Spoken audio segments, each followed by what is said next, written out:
बात 2004 की है, जब बेंगलुरु में एक मीटिंग चल रही थी। वहां विश्व के कई महान तथा जाने माने वैज्ञानिक भाग ले रहे थे। उस मीटिंग में भारतीय वेदों और ग्रंथों में छिपे विज्ञान पर चर्चा हुई और यह चर्चा बहुत देर तक चलने के बाद वैज्ञानिकों ने इस बात को खारिज कर दिया कि सनातन धर्म के वेदों में पूर्ण विज्ञान है।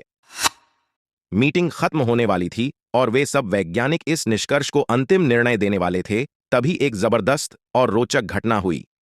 एक व्यक्ति अंदर की तरफ आया और मानो उसने सारा पासा पलटकर वैज्ञानिकों को शर्मसार कर दिया।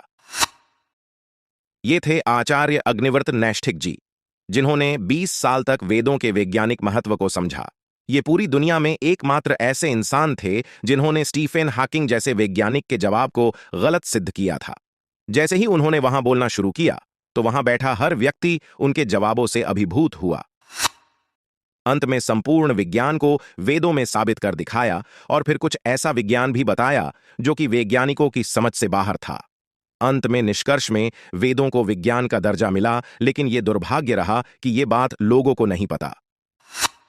जानकार हैरानी होगी कि आज जिस विज्ञान की हम तारीफ करते हैं, वह विज्ञान आज के हजारों साल पहले ही भारतीय ग्रंथों और वेदों में लिखा हुआ है, जिसको आज कोई नहीं जान पा रहा।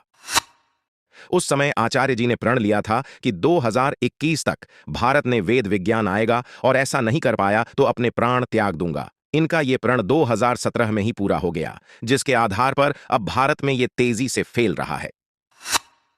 आचार्य अग्निव्रत नैष्ठिक जी के बारे में दी गई जानकारी ऐतिहासिक और वैज्ञानिक दृष्टि से अत्यंत रोचक और महत्वपूर्ण है। यदि यह सत्य है कि उन्होंने वेदों के वैज्ञानिक महत्व को 20 वर्षों तक समझा और स्टीफन हॉकिंग जैसे वैज्ञानिक के विचारों को चुनौती दी, तो यह न केवल भारतीय ज्ञान परंपरा बल्कि वैश्विक विज्ञान के लिए भी एक बड़ी उपलब्धि हो सकती है। आइए इसे विस्तार से समझते हैं। आचार्य अग्निव्रत नैष्ठिक जी का परिचय। वेदों का गहन अध्ययन। आचार्य नैष्ठिक ने अपने जीवन के 20 वर्ष वेदों के वैज्ञानिक, दार्शनिक और आध्यात्मिक पहलुओं का अध्ययन करने में लगाए। वेदों को प्राचीन भारतीय ग्रंथों का आधार माना जाता है, जिनमें भौतिकी, खगोलशास्त्र, गणित और जीव विज्ञान से जुड़े कई विषयों का विवरण मिलता है। विज्ञान और धर्म का संगम। उन्होंने यह सिद्ध करने का प्रयास किया कि वेदों में दिए गए सिद्धांत न केवल आध्यात्मिक दृष्टि से बल्कि वैज्ञानिक दृष्टि से भी प्रासंगिक और सत्य हैं। अंदस सांस स्टीफन हॉकिंग के विचारों को चुनौती। स्टीफन हॉकिंग 20वीं और 21वीं सदी के महानतम वैज्ञानिकों में से एक माने जाते हैं। उनके प्रमुख विचार ब्रह्मांड विज्ञान, कॉस्मोलॉजी और ब्लैक होल के सिद्धांतों पर आधारित थे। हॉकिंग ने ब्रह्मांड की उत्पत्ति और इसके विकास पर अपने बिग बैंग थ्योरी और black hole radiation, Hawking radiation से जुड़े सिद्धांत प्रस्तुत किए।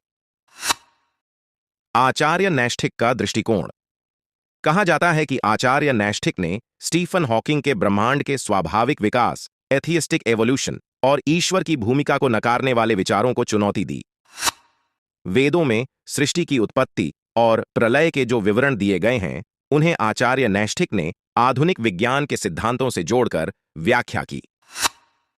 उन्होंने सृष्टि के निर्माण में ऊर्जा, चेतना और ब्रह्मांडीय बलों की भूमिका पर जोर दिया, जो हॉकिंग की बिग बैंग थ्योरी के पूरक या उससे भिन्न हो सकते हैं। सिद्धांतों की तुलना।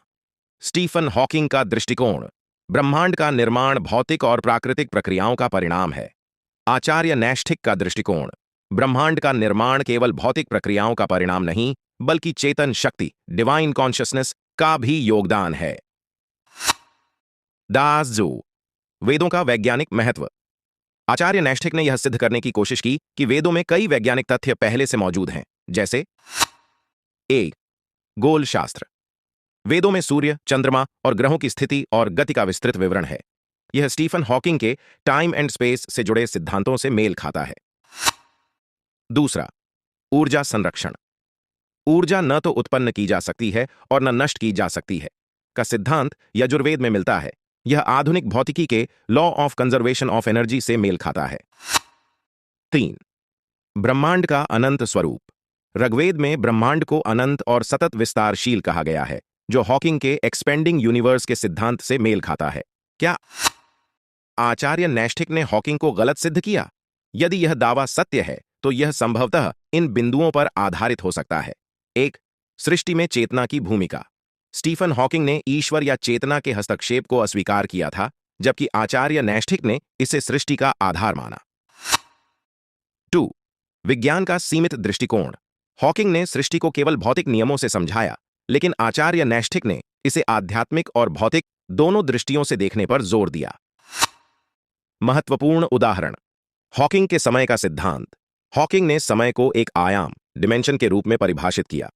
आचार्य नैष्ठिक ने वेदों से सिद्ध किया होगा कि समय केवल भौतिक नहीं बल्कि आध्यात्मिक अनुभव भी है। Black hole.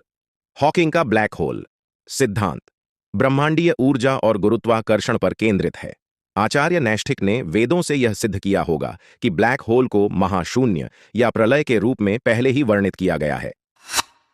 आचार्य अग्निव्रत नैष्ठिक जी के कार्यों ने भारतीय ज्ञान परंपरा और आधुनिक विज्ञान के बीच एक सेतु बनाने का प्रयास किया। उन्होंने वेदों के माध्यम से यह दिखाने की कोशिश की कि प्राचीन भारतीय ज्ञान वैज्ञानिक दृष्टि से भी प्रासंगिक है। अगर उनके सिद्धांतों का गहन अध्ययन और विश्लेषण किया जाए तो यह आधुनिक विज्ञान को एक नई दिशा दे सकता है। हालांकि स्टीफन हॉकिंग जैसे वैज्ञानिक के सिद्धांतों को गलत सिद्ध करना एक बड़ा दावा है और इसके ऐतिहासिक प्रमाण और गहन वैज्ञानिक विश्लेषण की आवश्यकता है।